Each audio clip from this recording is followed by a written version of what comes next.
ಶ್ರೀ ಮಹಾಲಿಂಗೇಶ್ವರ ದೇವರ ಈ ಒಂದು ಕ್ಷೇತ್ರದಲ್ಲಿ ನಮ್ಮ ಒಕ್ಕಲಿಗ ಸ್ವಸಹಾಯ ಟ್ರಸ್ಟ್ ಸುಮಾರು 10 ವರ್ಷಗಳ ಹಿಂದೆ ಆರಂಭವಾಗಿ ಪುತ್ತೂರಿನ ಮಹಾಲಿಂಗೇಶ್ವರ ದೇವಸ್ಥಾನದ ಎದುರು ಭಾಗದ ನಟರಾಜ ವೇದಿಕೆ ಬಳಿ ಇರುವಂಥ ಒಂದು ಕಟ್ಟಡದಲ್ಲಿ ಆರಂಭವಾಗಿ ಸುಮಾರು 8 ವರ್ಷ ಅಲ್ಲೇ ಕಾರ್ಯಾಚರಿಸುತ್ತಿದ್ದು, ಇತ್ತೀಚೆಗೆ ಕಳೆದ 2 ವರ್ಷದಿಂದ ಸ್ವಂತ ಕಟ್ಟಡವಾಗಿ ಈಗ ನೆಲ್ಲಿಗಟ್ಟೆಯ ಖಾಸಗಿ ಬಸ್ ನಿಲ್ದಾಣದ ಎದುರುಗಡೆ ಇರುವಂಥ ಒಕ್ಕಲಿಗ ಸೌಧ ಎಂಬ ಕಟ್ಟಡದಲ್ಲಿ ಸ್ವಂತವಾಗಿ ಈಗ ನಾವು ಕಾರ್ಯಾಚರಿಸ್ತಾ ಇದ್ದೇವೆ. ಇದರ ಹಿನ್ನೆಲೆ ಒಕ್ಕಲಿಗ ಸ್ವಸಹಾಯ ಟ್ರಸ್ಟ್ ಆರಂಭವಾಗುವಂಥ ಒಂದು ಸಂದರ್ಭ ಏನು ಅಂತ ಹೇಳಿದರೆ, ನಮ್ಮ ಒಕ್ಕಲಿಗ ಸಮುದಾಯ ಪತ್ತಿನ ನಮ್ಮ ಒಕ್ಕಲಿಗ ಸೇವಾ ಸಂಘ ಅಂತ ಇದೆ. ಸೇವಾ ಸಂಘದ ಚಟುವಟಿಕೆಯ ಇದರಲ್ಲಿ ಸೇವಾ ಸಂಘದ ಅಂಡರಲ್ಲಿ ಮಹಿಳಾ ಸಂಘ ಇದೆ, ಅದೇ ರೀತಿ ಯುವ ಗೌಡ ಸಂಘ ಇದೆ, ಜೊತೆಯಲ್ಲಿ ವಿದ್ಯಾರ್ಥಿ ಸಂಘ ಇದೆ, ಜೊತೆಯಲ್ಲಿ ಈಗ ಒಕ್ಕಲಿಗ ಸ್ವಸಹಾಯ ಟ್ರಸ್ಟ್ ಒಂದು ಅತ್ಯುತ್ತಮವಾಗಿ ಕಾರ್ಯಾಚರಿಸಿದೆ. ಈ ಒಕ್ಕಲಿಗ ಟ್ರಸ್ಟ್ ಆರಂಭ ಯಾಕೆ ಆಯಿತು ಅಂತ ಹೇಳಿದರೆ, ಸುಮಾರು 10-12 ವರ್ಷಗಳ ಹಿಂದೆ ನಮ್ಮ ಒಕ್ಕಲಿಗ ಸೇವಾ ಸಂಘದ ವತಿಯಿಂದ ವರ್ಷಂಪ್ರತಿ ನಮ್ಮದು ಸತ್ಯನಾರಾಯಣ ಪೂಜೆ ಮತ್ತು ವಾರ್ಷಿಕ ಸಮಾವೇಶ ನಡೆಯುತ್ತದೆ. ಆ ಸಂದರ್ಭದಲ್ಲಿ ಸುಮಾರು 25,000 ಮನೆಗಳಿರುವಂಥ ನಮ್ಮ ಪುತ್ತೂರಿನ ಭಾಗದಲ್ಲಿ ಕೇವಲ ಆ ಸಂದರ್ಭದಲ್ಲಿ ಕೇವಲ ಒಂದು 150 ಜನ ಭಾಗಿಯಾಗುವಂಥ ಸಂದರ್ಭ ಇತ್ತು.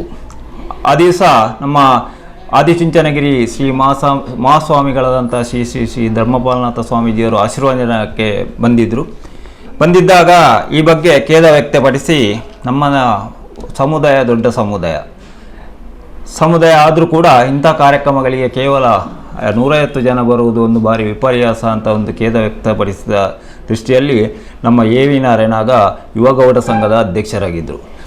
ಸ್ಥಾಪಕ ಅಧ್ಯಕ್ಷರು ಈಗಿನ ಸ್ಥಾಪಕ ಅಧ್ಯಕ್ಷರು ಕೂಡ. ಅವರು ಒಂದು ಚಿಂತನೆ ಮಾಡಿದರು, ನಮ್ಮ ಸಮುದಾಯದಲ್ಲಿ ಜನಸಂಖ್ಯೆ ಇದೆ, ಆದರೆ ಸಂಘಟನೆ ಇಲ್ಲ, ಭರಿಸುವಂಥ ಒಂದು ಶಕ್ತಿ ಏನಾದರೂ ಇದ್ದರೆ ಅದು ಧರ್ಮಸ್ಥಳ ಯೋಜನೆ ಅಂತ ಒಂದು ಯೋಜನೆಯಲ್ಲಿ ಸ್ವಸಹಾಯ ಸಂಘಗಳ ಮೂಲಕ ಅವರು ಒಂದು ಮಾರ್ಗದರ್ಶನದ ರೀತಿಯಲ್ಲಿ ನಮ್ಮ ಒಕ್ಕಲಿಗ ನಮ್ಮ ಒಕ್ಕಲಿಗ ಸಮುದಾಯದವರಿಗೆ ಕೂಡ ಒಂದು ಸ್ವಸಹಾಯ ಸಂಘ ಮಾಡಿದರೆ ಈ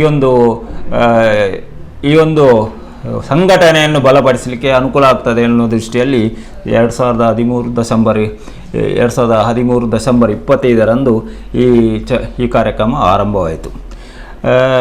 ಸುಮಾರು ಆರಂಭಿಕ ಹಂತದಲ್ಲಿ ಬಲ್ನಾಡಿನ ನಮ್ಮ ಕಟ್ಟೆ ಮನೆಯಲ್ಲಿ ಸ್ವಸಹಾಯ ಸಂಘ ಆರಂಭವಾಯಿತು. ನಂಬರ್ 1 ಐಡಿ ಅದು ಬಲ್ನಾಡಿಯಿಂದ ಆರಂಭವಾದ ಆ ಒಂದು ಪುಣ್ಯಕ್ಷೇತ್ರ, ಉಳ್ಳಾಲ್ತಿಯ ಕ್ಷೇತ್ರ, ಅದೇ ರೀತಿ ಬಟ್ಟಿ ವಿನಾಯಕ ದೇವರ ಒಂದು ಇದರಲ್ಲಿ ಕ್ಷೇತ್ರದಲ್ಲಿ ಒಕ್ಕಲಿಗ ಸ್ವಸಹಾಯ ಟ್ರಸ್ಟ್ ಆರಂಭವಾಯಿತು.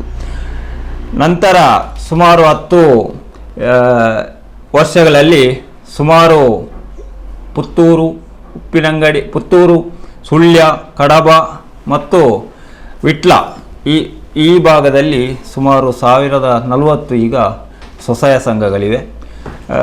ಜೊತೆಗೆ ಸುಮಾರು 10,500ರಷ್ಟು ಸದಸ್ಯರಿದ್ದಾರೆ. 64 ಗ್ರಾಮಗಳಲ್ಲಿ 68 ಒಕ್ಕೂಟಗಳಿವೆ. 8 ವಲಯಗಳಾಗಿ ಇದನ್ನು ವಿಂಗಡಿಸಿದ್ದಾರೆ. ಈ ರೀತಿಯಾಗಿ ಆರಂಭವಾದಾಗ 2013ರ ನಂತರ 2014ರಲ್ಲಿ ಪುನಃ ವಾರ್ಷಿಕ ಸಮಾವೇಶ ಆಯಿತು, ಸತ್ಯನಾರಾಯಣ ಪೂಜೆ ಆಯಿತು. ಆ ಸಂದರ್ಭದಲ್ಲಿ ಒಕ್ಕಲಿಗ ಸಭಾಭವನದಲ್ಲಿ ತುಂಬಿ ತುಳುಕುವಂಥ ಜನ ಇದರಲ್ಲಿ ಬಂದು ನಿರಂತರವಾಗಿ ಈಗ ಯಾವುದೇ ಸಮಾರಂಭ ಮಾಡಲಿ ಒಕ್ಕಲಿಗ ಸಮುದಾಯದವರು ಈ ಕಾರ್ಯಕ್ರಮದಲ್ಲಿ ಭಾಗವಹಿಸುವಂತೆ ಪ್ರೇರೇಪಣೆ ನಮ್ಮ ಒಕ್ಕಲಿಗ ಸ್ವಸಹಾಯ ಸಂಘಗಳ ಮೂಲಕ ಆಗ್ತಾ ಇದೆ. 10 ವರ್ಷದ ಈ ಕಾರ್ಯಕ್ರಮ ನಾವೀಗ ದಶಮಾನೋತ್ಸವದ ಹೊಸ್ತಿಲಲ್ಲಿದ್ದೇವೆ. ನಿರಂತರವಾಗಿ ನಾವು ಚಟುವಟಿಕೆ ಆರಂಭದಲ್ಲಿ 1 ಜನ ಸಿಬ್ಬಂದಿ ಇದ್ದವರು ಈಗ 17 ಜನ ಸಿಬ್ಬಂದಿಗಳಾಗಿದ್ದಾರೆ. ಸ್ವಂತ ಕಟ್ಟಡ ಇದೆ. ಸುಮಾರು 1 ಕೋಟಿಗೂ ಹೆಚ್ಚು ಮೌಲ್ಯದ ಈ ಒಂದು ಕಟ್ಟಡವನ್ನು ನಾವು ಖರೀದಿಸಿ ಸ್ವಂತ ಕಟ್ಟಡದಲ್ಲಿ ಈಗ ಕಾರ್ಯಾಚರಿಸಿದ್ದೇವೆ. ಎಲ್ಲ ಸಮುದಾಯಗಳ ನಮ್ಮ ಸಮುದಾಯದ ಎಲ್ಲ ಸದಸ್ಯರುಗಳ ಎಲ್ಲ ಅವರ ವಿವರಗಳೆಲ್ಲ ನಾವು ಇಲ್ಲಿ ಗಣಕೃತ ಮಾಡಿ ಒಂದು ಯಾವಾಗ ಬೇಕಾದರೂ ಕೂಡ ಅವರ ಒಂದು ಮಾಹಿತಿಯನ್ನು ಕೊಡುವಂಥ ವ್ಯವಸ್ಥೆ ಇಲ್ಲಿ ನಮ್ಮ ಸ್ವಸಹಾಯ ಟ್ರಸ್ಟಿನ ಮೂಲಕ ಆಗ್ತಾ ಇದೆ. 17 ಜನ ನಮ್ಮ ಸಮುದಾಯ ಬಾಂಧವರಿಗೆ ಉದ್ಯೋಗವನ್ನು ಕೂಡ ಕೊಟ್ಟಿದೆ. ಜೊತೆಯಲ್ಲಿ ನಮ್ಮ ಸಮಾಜದಲ್ಲಿ ವಿವಾಹದ ಒಂದು ವಧುವರರ ಹುಡುಕಾಟಕ್ಕೆ ಸ್ವಲ್ಪ ಕಷ್ಟ ಆಗ್ತದೆ ಅಂತ ಹೇಳುವ ದೃಷ್ಟಿಯಲ್ಲಿ ಒಕ್ಕಲಿಗ ಸ್ವಸಹಾಯ ಟ್ರಸ್ಟಿನ ನೇತೃತ್ವದಲ್ಲಿ ಒಕ್ಕಲಿಗ ವಿವಾಹ ವೇದಿಕೆ ಅಂತ ಆರಂಭ ಮಾಡಿದೆ. ಸುಮಾರು 560ರಿಂದ ಜಾಸ್ತಿ ಹೆಚ್ಚು ನಮ್ಮ ವಧುವರರ ಅಪೇಕ್ಷಿತರು ಅಲ್ಲಿ ನೋಂದಣಿ ಮಾಡಿಕೊಂಡಿದ್ದಾರೆ. ಅದರಲ್ಲಿ ಸುಮಾರು ಈಗಾಗಲೇ ನಾವು 160 ಮಂದಿ ಜೋಡಿಗಳಿಗೆ ಮದುವೆಯನ್ನು ಕೂಡ ಮಾಡಿದೆ. ಇನ್ನೂ ಅನೇಕ ಜನರಿಗೆ ಈ ಬಗ್ಗೆ ತಿಳುವಳಿಕೆ ಮಾಹಿತಿಯನ್ನು ಕೂಡ ಕೊಟ್ಟು ಅವರನ್ನು ಒಂದುಗೂಡಿಸುವಂಥ ನಮ್ಮ ಗಂಡು ಹೆಣ್ಣುಗಳನ್ನು ಒಂದುಗೂಡಿಸುವಂಥ ವ್ಯವಸ್ಥೆಯನ್ನು ಕೂಡ ನಮ್ಮ ಒಕ್ಕಲಿಗ ಸಮುದಾಯ ಟ್ರಸ್ಟಿನ ಮೂಲಕ ನಾವು ಈಗ ಮಾಡ್ತಾ ಇದ್ದೇವೆ. ಇನ್ನು ಒಕ್ಕಲಿಗ ಟ್ರಸ್ಟಿನ ಮುಖ್ಯ ಉದ್ದೇಶ ಅಂತ ಹೇಳಿದರೆ ಒಂದು ಸಂಘಟನೆ ಮತ್ತು ಅತಿ ಹಿಂದುಳಿದ ನಮ್ಮ ಸಮಾಜದ ವ್ಯಕ್ತಿಗಳಿಗೆ ಕೂಡ ಒಂದು ಆರ್ಥಿಕ ಸಹಾಯ ಮಾಡಿ ಒಂದು ರೀತಿಯಲ್ಲಿ ಅವರ ಒಂದು ಜೀವನ ಮಟ್ಟವನ್ನು ಎತ್ತರಿಸುವಂಥ ಕೆಲಸವನ್ನು ಕೂಡ ನಮ್ಮ ಸ್ವಸಹಾಯ ಟ್ರಸ್ಟ್ನ ಮೂಲಕ ನಾವು ಮಾಡ್ತಾ ಇದ್ದೇವೆ. ಈಗಾಗಲೇ ಸುಮಾರು 4,60,60,00,000ಕ್ಕಿಂತಲೂ ಮಿಕ್ಕಿ ಸಾಲವನ್ನು ವಿತರಣೆ ಮಾಡಿದ್ದೇವೆ. 4,30,30 ಲಕ್ಷಕ್ಕಿಂತ ಮಿಕ್ಕಿ ನಮ್ಮ ಸದಸ್ಯರ ಉಳಿತಾಯ ನಮ್ಮಲ್ಲಿದೆ. ಜೊತೆಯಲ್ಲಿ ವಾರ್ಷಿಕ ವ್ಯವಹಾರ ಸುಮಾರು 15 ಕೋಟಿಗಿಂತಲೂ ಜಾಸ್ತಿ ವಾರ್ಷಿಕ ವ್ಯವಹಾರ ಇದೆ. 2 ಸಲ ಲಾಭಾಂಶವನ್ನು ನಮ್ಮ ಸದಸ್ಯರಿಗೆ ವಿತರಿಸಿದ್ದೇವೆ. ನಂತರ ಸಮಾಜಮುಖಿ ಕೆಲಸವನ್ನು ಕೂಡ ಒಕ್ಕಲಿಗ ಸ್ವಸಹಾಯ ಟ್ರಸ್ಟ್ನ ಮೂಲಕ ಮಾಡುತ್ತಿದ್ದೇವೆ. ಅಲ್ಲಲ್ಲಿ ಗ್ರಾಮಗಳಲ್ಲಿ ರಕ್ತದಾನ ಶಿಬಿರ, ವೈದ್ಯಕೀಯ ಶಿಬಿರ, ಹಾಗೆ ನಮ್ಮೊಂದು ಜನಾಂಗದ ಸಂಸ್ಕೃತಿಯನ್ನು ಬಿಂಬಿಸುವಂಥ ಆಟಿಟೊಂಜಿ ದಿನ ಕಾರ್ಯಕ್ರಮ, ಎಲ್ಲರನ್ನೊಂದು ಗ್ರಾಮಗಳಲ್ಲಿ ಒಗ್ಗೂಡಿಸುವಂಥ ಒಂದು ಆಟಿಟೊಂಜಿ ದಿನ ಕಾರ್ಯಕ್ರಮ, ಗ್ರಾಮೋತ್ಸವ ಮುಂತಾದ ಕಾರ್ಯಕ್ರಮಗಳಿಂದ ನಮ್ಮ ಒಕ್ಕಲಿಗ ಸ್ವಸಹಾಯ ಟ್ರಸ್ಟ್ ಮತ್ತು ಒಕ್ಕಲಿಗ ಸಂಘದ ಎಲ್ಲ ಸದಸ್ಯರು ಪಾಲ್ಗೊಂಡು ಒಳ್ಳೆ ರೀತಿಯಲ್ಲಿ ನಮ್ಮ ಒಕ್ಕಲಿಗ ಸ್ವಸಹಾಯ ಟ್ರಸ್ಟ್ ಈಗಾಗಲೇ ಮುಂದುವರಿತಿದೆ. ಇದರ ಒಂದು ದಶಮಾನೋತ್ಸವ ಕಾರ್ಯಕ್ರಮ ಆಗಬೇಕು ಅಂತ ಹೇಳಿದಾಗ ಅದರಲ್ಲಿ ಖಾಲಿಯೊಂದು ಭಾಷಣ ಮಾಡಿ ಅದನ್ನು ಮುಗಿಸುವುದಲ್ಲ, ಆದರೆ ಅದರ ಒಂದು ಸವಿ ನೆನಪಿಗಾಗಿ ಏನಾದರೂ ಚಟುವಟಿಕೆ ಮಾಡಬೇಕು ಅಂತ ಹೇಳುವ ದೃಷ್ಟಿಯಲ್ಲಿ ನಮ್ಮ ಸಂಘದ ಸದಸ್ಯರಿಗೆ ನಿರಂತರವಾಗಿ 1 ವರ್ಷ ಅವರಿಗೆ ನಾವು ಕಾರ್ಯಕ್ರಮವನ್ನು ಕೊಟ್ಟಿದ್ದೇವೆ. ಜೊತೆಗೆ ಎಲ್ಲ ಸಮುದಾಯದವರಿಗೆ, ನಮ್ಮ ಸಮುದಾಯದ ಎಲ್ಲರಿಗೂ ಕೂಡ ಒಂದು ಕಾರ್ಯಕ್ರಮ ಕೊಡಬೇಕು ಅಂತ ಹೇಳುವ ನಿಟ್ಟಿನಲ್ಲಿ ಇಡೀ ನಮ್ಮ ತಾಲೂಕು ಎಲ್ಲ ನಮ್ಮ ಸ್ವಸಹಾಯ ಸಂಘಗಳಿವೆ. ಆ ಗ್ರಾಮಗಳಲ್ಲಿ 50 ವರ್ಷ ಮದುವೆಯಾಗಿ ಸುಖಿ ದಾಂಪತ್ಯ ನಡೆಸಿರುವಂಥ ದಂಪತಿಗಳನ್ನು ಮಾದರಿ ದಂಪತಿಗಳು ಅಂತ ಗುರುತಿಸಿ ಅಲ್ಲೇ ಹೋಗಿ ಗುರುತಿಸುವಂಥ, ಅವರನ್ನು ಸನ್ಮಾನಿಸುವಂಥ ಕೆಲಸವನ್ನು ಕೂಡ ನಾವು ಈಗಾಗಲೇ ಮಾಡಿಯಾಗಿದೆ. ಸುಮಾರು 341 ಜೊತೆ ದಂಪತಿಗಳನ್ನು ನಾವು ಈಗಾಗಲೇ ಅವರನ್ನು ಸನ್ಮಾನಿಸಿ ಒಂದು ಜನಮೆಚ್ಚಿದ ಕಾರ್ಯಕ್ರಮವಾಗಿ ಅದು ಮೂಡಿ ಬಂದಿರ್ತದೆ. ಇವೆಲ್ಲ ಚಟುವಟಿಕೆಗಳು ಸುಮಾರು ನಮ್ಮ ಈ ದಶಮಾನೋತ್ಸವ ಕಾರ್ಯಕ್ರಮದಲ್ಲಿ ಆಗ್ತಾಯಿದೆ. ನಾಲ್ದು ಜನವರಿ 4ರಂದು ಒಂದು ಅದ್ಧೂರಿಯಾದ ಕಾರ್ಯಕ್ರಮವನ್ನು ನಾವು ಹಮ್ಮಿಕೊಂಡಿದ್ದೇವೆ. ವಿವಿಧ ರೀತಿಯ ನಾವು ದಸರಾ ಸಂಭ್ರಮ 2024-25 ಎಂಬ ಹೆಸರಲ್ಲಿ ನಾವೀಗ ಆ ಕಾರ್ಯಕ್ರಮವನ್ನು ಆಯೋಜಿಸ್ತಿದೆ. ನಮ್ಮ ಒಕ್ಕಲಿಗ ಸಭಾಭವನ ಪುತ್ತೂರಿದ ತೆಂಕಿಲ ಇಲ್ಲಿ ಈ ಕಾರ್ಯಕ್ರಮ ನಡೀತಿದೆ. ಅಲ್ಲಿ ಆಶೀರ್ವಚನಕ್ಕೆ ಪರಮ ಪೂಜ್ಯ ಶ್ರೀ ಆದಿಚುಂಚನಗಿರಿಯ ಮಹಾಸ್ವಾಮಿಗಳಾದ ನಿರ್ಮಲಾನಂದ ಸ್ವಾಮೀಜಿಯವರು ಆಗಮಿಸಲಿದ್ದಾರೆ.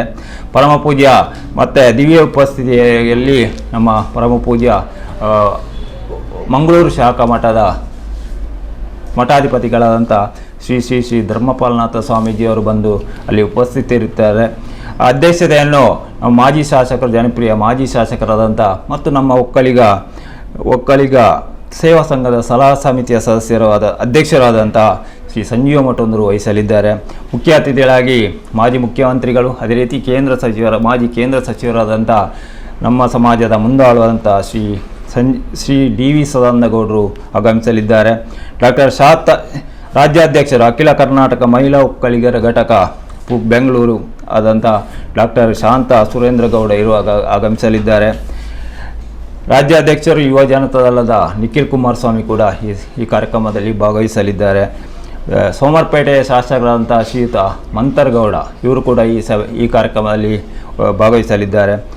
ಬೆಂಗಳೂರಿನ ಮುಖ್ಯ ಪ್ರವರ್ತಕರು, ಒಕ್ಕಲಿಗಿನ ಸಮುದಾಯ ಪತ್ತಿನ ಸಹಕಾರ ನಿಯಮಿತ ಪುತ್ತೂರು ಇದರ ಪ್ರವರ್ತಕರು ಹಾಗೂ ನ್ಯಾಯವಾದಿಗಳು ಆದಂಥ ಶ್ರೀ ಮೋಹನ್ ಗೌಡ ಇಡ್ಯರ್ಕ ಇವರು ಕೂಡ ಇದರಲ್ಲಿ ಭಾಗವಹಿಸಲಿದ್ದಾರೆ. ಗೌರವ ಉಪಸ್ಥಿತಿಯಾಗಿ ಎಲ್ಲ 5 ಬಂಟ್ವಾಳ, ಪುತ್ತೂರು, ಸುಳ್ಯ, ಬೆಳ್ತಂಗಡಿ ಮತ್ತು ಬೆಳ್ತಂಗಡಿ ಈ ಭಾಗದ ನಮ್ಮ ಒಕ್ಕಲಿಗ ಸಮುದಾಯದ ಅಧ್ಯಕ್ಷರುಗಳು ಈ ಸಭೆಯಲ್ಲಿ ಭಾಗವಹಿಸಿದ್ದು ಈ ಒಂದು ಸಭೆಯನ್ನು ಒಳ್ಳೆ ರೀತಿಯಲ್ಲಿ ನಡೆಸಿಕೊಳ್ಳಲಿದ್ದಾರೆ. ಬೆಳಿಗ್ಗೆ 8:30ರಿಂದ ಕಾರ್ಯಕ್ರಮಗಳು ಆರಂಭವಾಗ್ತವೆ. ಸಂಜೆ 6ರವರೆಗೂ ಕೂಡ ಈ ಕಾರ್ಯಕ್ರಮಗಳು ನಿರಂತರವಾಗಿ ನಡೆಯಲಿಕ್ಕಿದೆ. ಎಲ್ಲ ಕಾರ್ಯಕ್ರಮಗಳಿಗೆ ಈಗಾಗಲೇ ಅನೇಕರು ಇದರ ಸವಿನೆನಪಿನಾಗಿ ಒಂದು ಸಭಾಭವನವನ್ನು ಕೂಡ ನಾವು ನಿರ್ಮಿಸಿದ್ದೇವೆ. ಸುಮಾರು 30 ಲಕ್ಷ ವೆಚ್ಚದಲ್ಲಿ ಇದು ಸಭಾಭವನ ನಿರ್ಮಾಣವಾಗಿದೆ.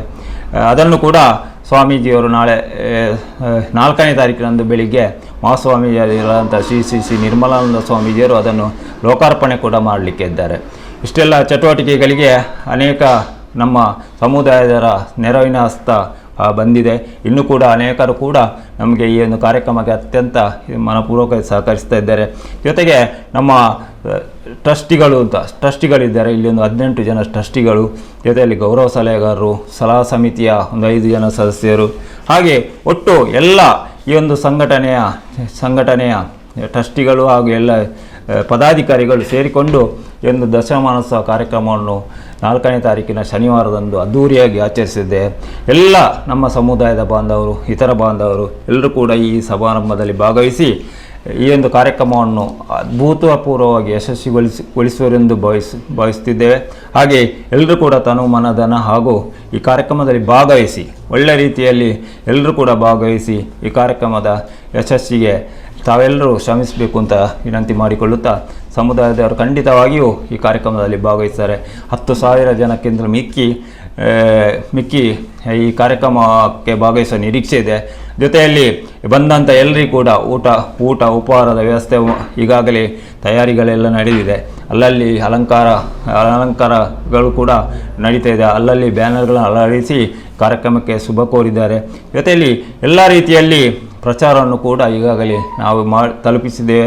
ಎಲ್ಲ ಸಮುದಾಯದ ಎಲ್ಲರಿಗೂ ಕೂಡ ಆಮಂತ್ರಣ ಪತ್ರಿಕೆಯನ್ನು ಕೂಡ ವಿತರಿಸಲಾಗಿದೆ. ಆದ್ದರಿಂದ ನಮ್ಮ ಈ ಕಾರ್ಯಕ್ರಮ ಅತ್ಯಂತ ಯಶಸ್ವಿಯಾಗಿ ನಡೆಯಲೆಂದು ನಮ್ಮ ಶ್ರೀ ಮಹಾಲಿಂಗೇಶ್ವರ ದೇವರಲ್ಲಿ, ಅದೇ ರೀತಿ ಆದಿಚುಂಚನಗಿರಿಯ ಶ್ರೀ ಕಾಲಭೈರವೇಶ್ವರ ದೇವರಲ್ಲಿ ಕೂಡ ಪ್ರಾರ್ಥಿಸುತ್ತಾ, ನಮ್ಮ ಸಮುದಾಯದ ಎಲ್ಲ ದೇವರುಗಳಲ್ಲಿ ಕೂಡ ಈ ಒಂದು ಕಾರ್ಯಕ್ರಮ ಯಶಸ್ವಿಯಾಗಲಿ ಅಂತ ವಿನಂತಿ ಮಾಡುತ್ತಾ, ತಮ್ಮೆಲ್ಲರನ್ನು ಕೂಡ ಈ ಕಾರ್ಯಕ್ರಮಕ್ಕೆ ತುಂಬ ಹೃತ್ಪೂರ್ವಕವಾಗಿ ಸ್ವಾಗತಿಸುತ್ತಾ ನನ್ನೆರಡು ಮಾತುಗಳನ್ನು ನಿಲ್ಲಿಸ್ತೇನೆ. That's my gadget. Let's go have some fun then.